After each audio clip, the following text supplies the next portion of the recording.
দুপুরবেলা গরম ভাতে এরকম রুই মাছ আলু বেগুন দিয়ে রান্না খেতে দারুণ লাগে। আসসালামু আলাইকুম, আশা করি আপনারা সবাই ভালো আছেন, সুস্থ আছেন। বন্ধুরা, প্রচণ্ড গরম পড়েছে। এত গরমে কার ভালো লাগে রান্না করতে আপনারাই বলুন।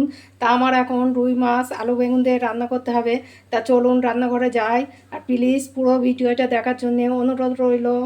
আর রান্নাটা যদি ভালো লেগে থাকে প্লিজ একটা লাইক করবে। আমি আজকে এই রুই মাছ রান্না করব। রুই মাছটা অনেকটাই বড়, তা আমি যে কেটে নিয়েছি। এটা কিভাবে রান্না করি সে পুরো ভিডিওটা প্লিজ আপনারা দেখবেন।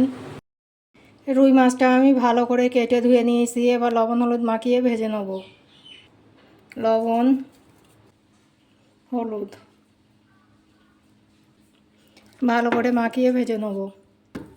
প্যানটা গরম হয়ে গিয়েছে, এবার মাছগুলো দিয়ে দেবো।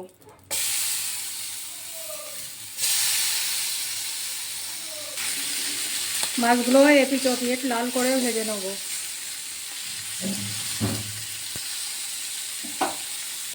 বন্ধুরা, মাছটা লাল করে ভেজে নিয়েছি, এবার রান্না করে নেব। তেল দিয়ে দেবো কেটে রাখা পেঁয়াজ,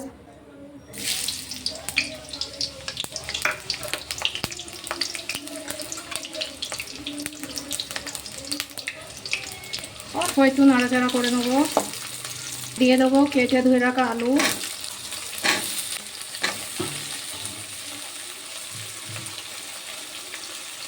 দিয়ে দেবো লবণ। আলু পেঁয়াজটা ভালো করে ভেজে নেবো। লাল করে ভেজে নিয়েছি, এবার দিয়ে দেবো আদা রসুন বাটা।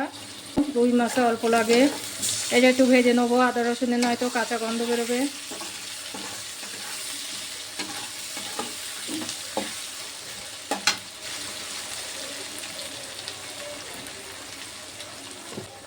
এবার দিয়ে দেবো হলুদ, ভাজা জিরার গুঁড়ো, গুঁড়ো লঙ্কা। অল্প একটু নেড়ে চেড়ে নেবো। একটু জল দিয়ে দেবো।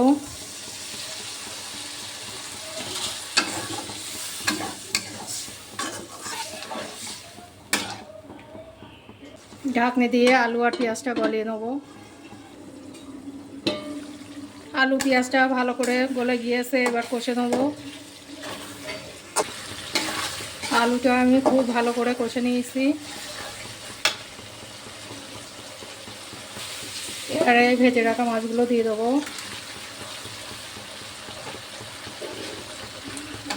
এপিট ওপিট করে কষে নেবো। এবার জল দিয়ে দেবো।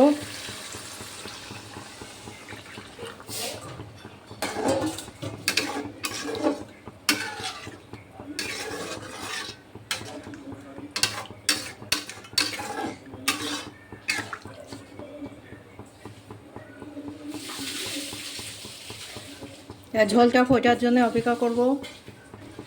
ঝোলটা ফুটে গেছে, কেটে ধুয়ে রাখা বেগুন দিয়ে দেবো।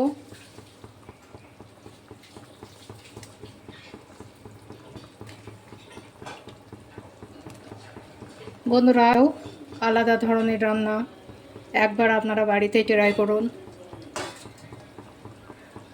ঢাকনি দিয়ে বেগুনটা গলিয়ে নেব।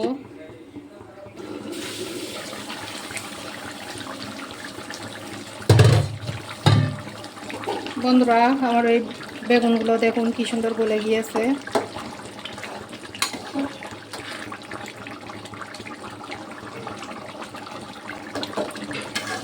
সব কিছুই ঠিক আছে, মাছ রান্নাটা হয়ে গিয়েছে, এবার নামিয়ে নেব। আমার এই মাছ রান্নাটা যদি ভালো লেগে থাকে প্লিজ একটা লাইক করবেন।